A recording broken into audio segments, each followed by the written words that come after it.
So it's like once you have someone who's in the job, how do you determine if they're likely to leave? How do you determine if they're going to perform well?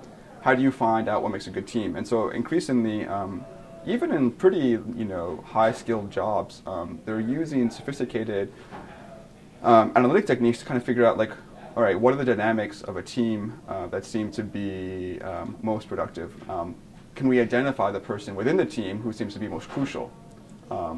And so these involve looking at email traffic and other kinds of correspondence. Certain industries, for instance, have rules that compel the firms to actually record certain kinds of communications. This is true in finance in many cases. And now that's a new rich data source for them to mine to figure out, like, okay, who is the person who really made this project work?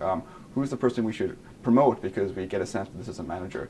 So to be clear, like, a lot of this stuff is possible because there's also a profound degree of surveillance that's happening within firms.